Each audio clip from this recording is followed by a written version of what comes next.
Olá, boa tarde. No próximo domingo assinala-se o 5º Dia Mundial dos Pobres. É uma realidade cuja análise queremos hoje conjugar também com a proposta litúrgica para esse dia.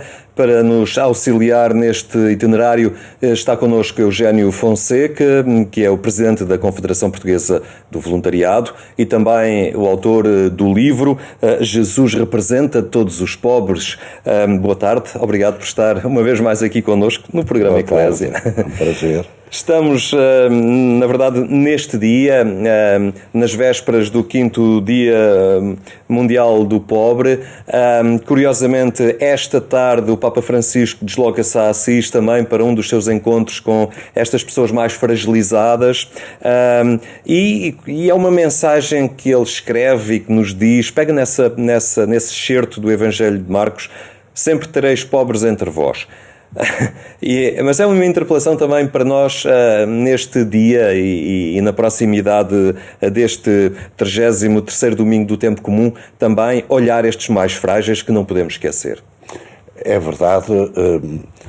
Primeiro, deixar a nota de que esta iniciativa que o Papa Francisco teve em 2016 na Carta Apostólica Misericórdia et Misera, é aí que ele faz um anúncio de que a partir do ano seguinte, 2017, passaria a haver no 30º domingo, 33º domingo do ano litúrgico, o Dia Mundial dos Pobres.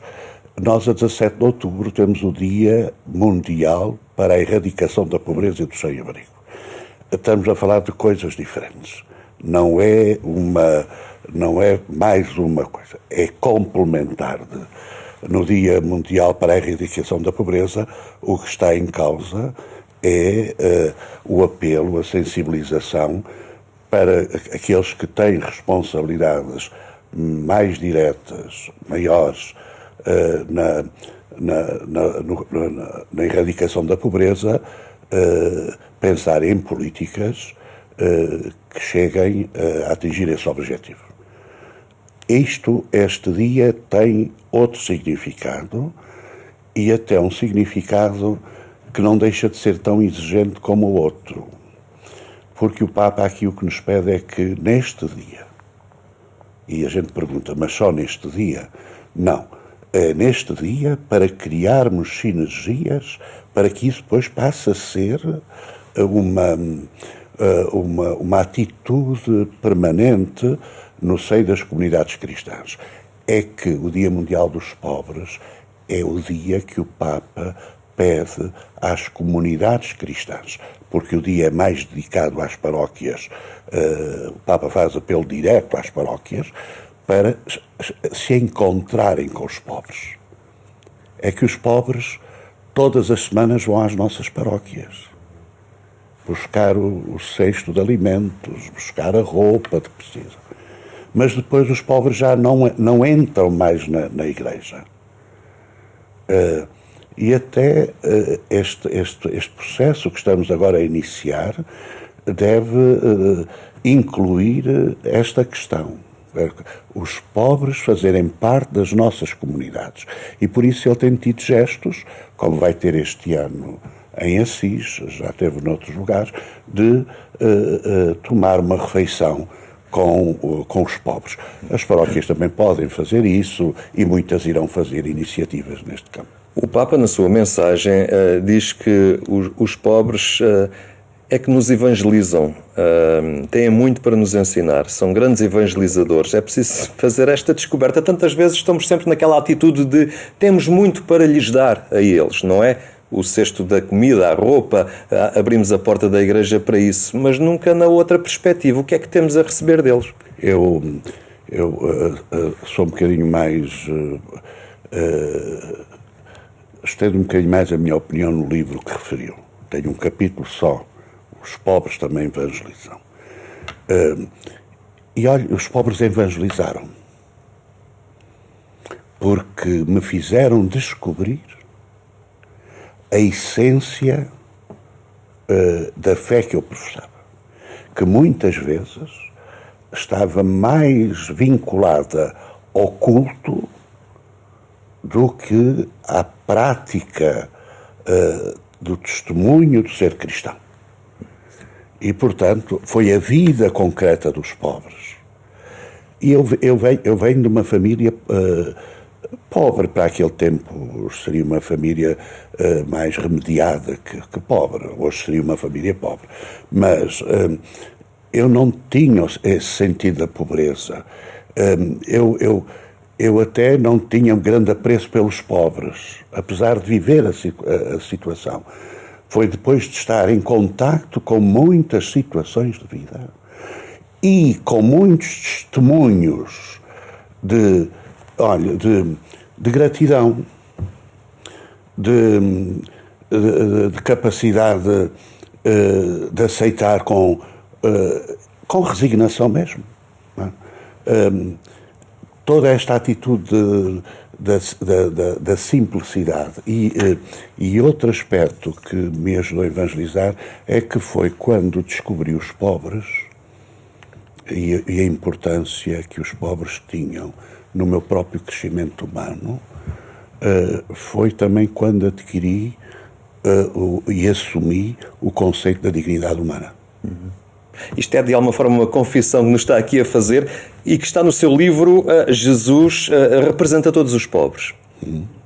Que tem aí consigo, aliás. Eu quis repescar a palavra do Papa, mas eu teria ido mais longe e digo num capítulo digo, Jesus está nos pobres. E reporto-me ao capítulo 25 de Mateus. Eu tive fome, eu tive sede. Portanto, mais que representar, ele está em cada pobre. Quando eu estou com os pobres, eu encontro-me com Jesus. O título ficou representa porque é essa formulação que o Santo Padre dá. Mas na exegese propriamente daquilo que foi dito por Jesus, ele diz que o nosso julgamento para lá desta vida será por estas atitudes. Quando o encontramos ou não lhe ligamos importância ou atendemos às suas necessidades. E a pobreza acabou também por ganhar novos contornos com esta crise de que estamos ou acreditamos estar a sair desta pandemia que alterou bastante práticas, estruturas sociais e que nos lançou também desafios novos para lidar com este flagelo. Há duas situações que eu reporto como novas, que é uma não será tão nova, mas foi mais exposta neste tempo pandémico, que é a solidão. A solidão é uma forma de pobreza, da dimensão relacional, espiritual, mas não deixa de muitas vezes levar as pessoas até à situação da pobreza material. Porque muitas vezes não têm quem os ajude, quem busque aquilo que elas necessitam e até problemas de saúde, de prevenção na saúde. Portanto, realçou-se mais esta dimensão da pobreza que é a solidão, que não atinge só os mais velhos. Nós temos muitos jovens que passam as sextas-feiras e os sábados e os domingos à noite em determinados lugares das cidades onde habitam, a fazer muito barulho, mas é para esconderem a solidão em que vivem. E nós devemos estar muito atentos a isto. Depois houve outro aspecto que temos que, e sublinhei este, podia avançar com outros, que é efetivamente os info-excluídos. Aqueles que são pobres de informação das novas tecnologias. Porque elas estão a caminhar depressa demais para a capacidade de absorção que as pessoas têm, concretamente eu estou a falar em Portugal, e sabemos hoje que muita informação passa por aí, e as pessoas muitas vezes não sabiam como lidar com essa informação e perdiam às vezes oportunidades de poderem aceder a tratamentos com maior rapidez. São linhas que nos levam a olhar para este Dia Mundial dos Pobres, que coincide também com o 33º domingo do tempo comum. Professor Jânio Fonseca, vamos escutar o Evangelho proposto para este dia e de seguida vamos olhar para ele um pouco. Naquele tempo disse Jesus aos seus discípulos: naqueles dias, depois de uma grande aflição, o sol escurecerá e a lua não dará a sua claridade. As estrelas cairão do céu e as forças que há nos céus serão abaladas. Então hão de ver o Filho do Homem vir sobre as nuvens com grande poder e glória. Ele mandará os anjos para reunir os seus eleitos dos 4 pontos cardeais, da extremidade da terra à extremidade do céu. Aprendei a parábola da figueira. Quando os seus ramos ficarem tenros e brotarem as folhas, sabeis que o verão está próximo. Assim também, quando virdes acontecer estas coisas, sabei que o Filho do Homem está perto, está mesmo à porta. Em verdade vos digo, não passará esta geração sem que tudo isto aconteça. Passará o céu e a terra, mas as minhas palavras não passarão. Quanto a esse dia e a essa hora, ninguém os conhece, nem os anjos do céu, nem o Filho, só o Pai.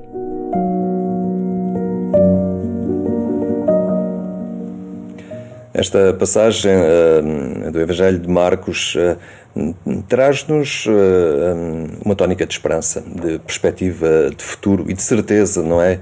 Que da vinda deste Deus, mas também coloca-nos desde já numa atitude não apenas de espera estática, mas tem que ser atuante. Henrique,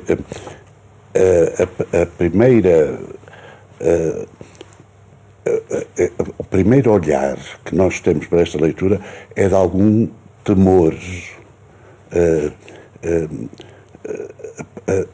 Parece que assusta. Mas não. Lá no fundo é aquilo que o Henrique diz. É um evangelho carregado de esperança.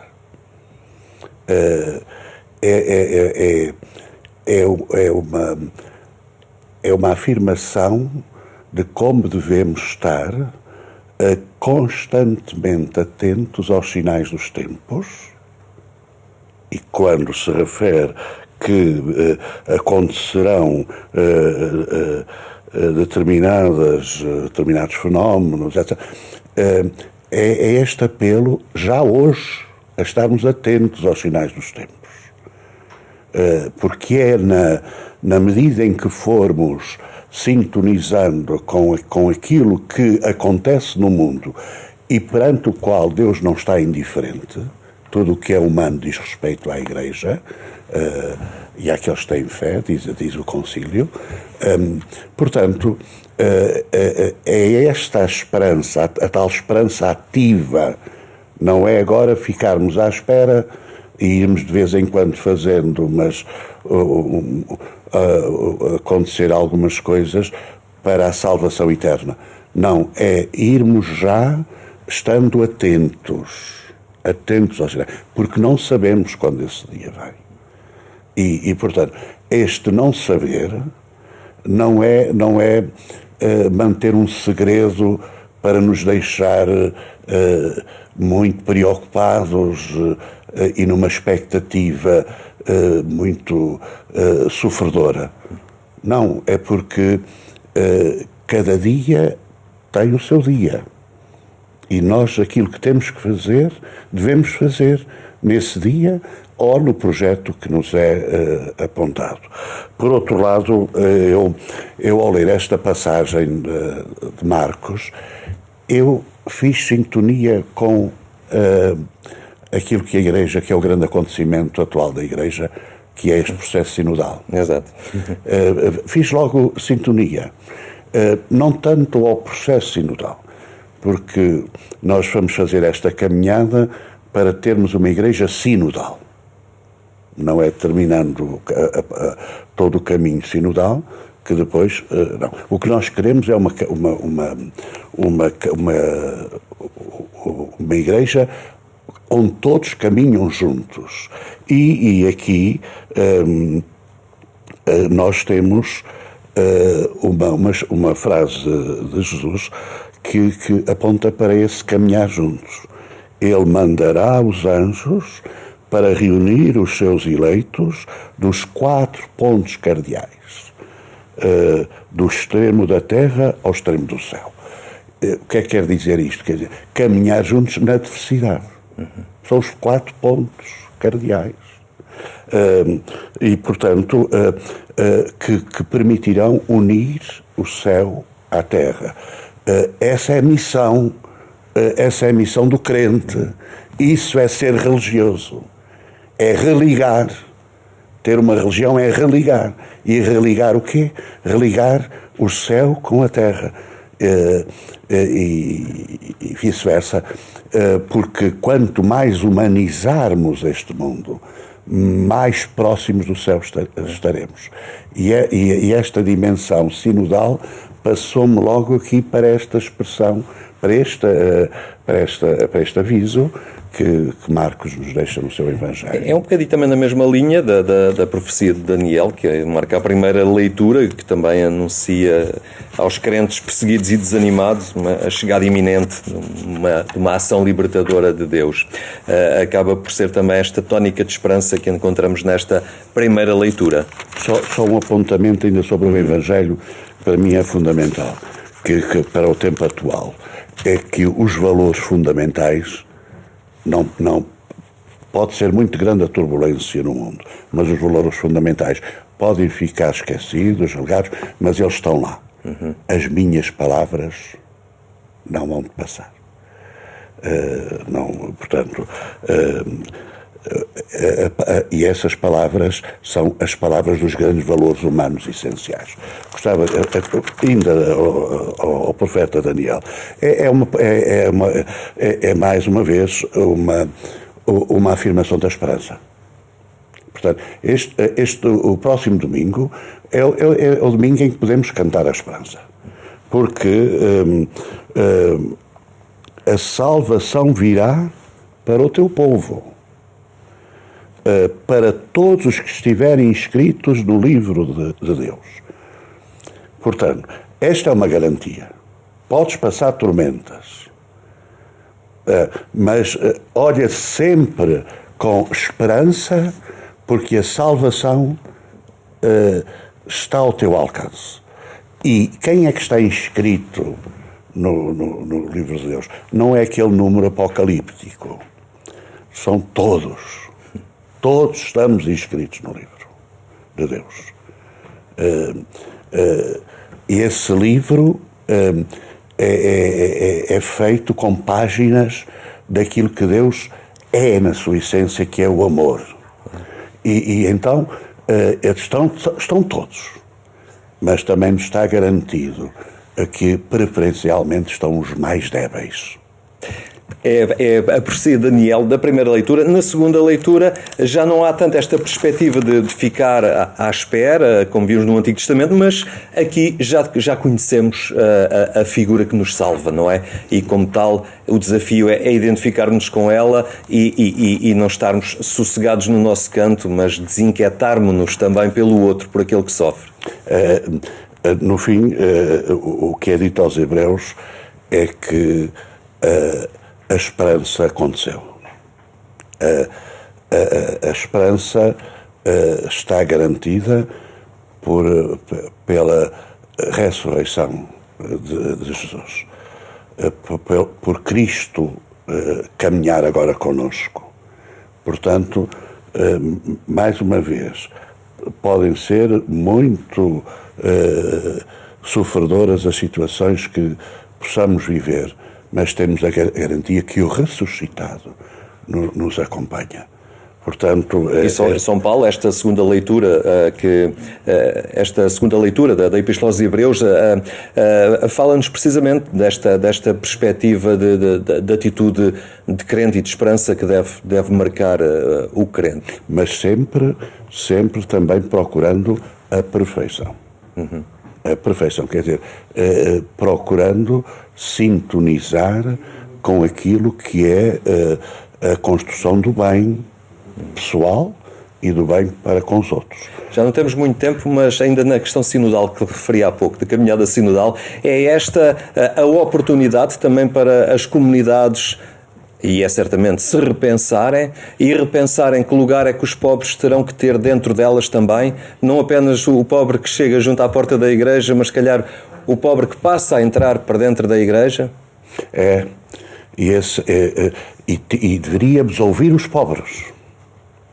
Eu acho que neste processo que muita gente vai ser ouvida, muita gente vai ter a oportunidade de falar, é mais uma atitude do Espírito Santo a entrar na igreja e a dizer à igreja: reconstrói-te, renova-te. E este Papa foi enviado à igreja com esta missão, e todo o seu pontificado tem: tornar uma igreja mais próxima das fontes. E devíamos ter vergonha de deixarmos que todos os dias aconteçam aquilo que vemos em muitos lados, sobretudo nas grandes cidades, que são os pobres às portas das nossas igrejas a pedir esmola. São processos sociológicos, psíquicos muito complexos, mas devíamos agir. E uma das primeiras coisas era fazê-los entrar para dentro da igreja. Entrar para dentro da igreja não apenas no espaço físico, mas dizer-lhes: vocês também caminham connosco, com as vossas capacidades, mas também caminham connosco.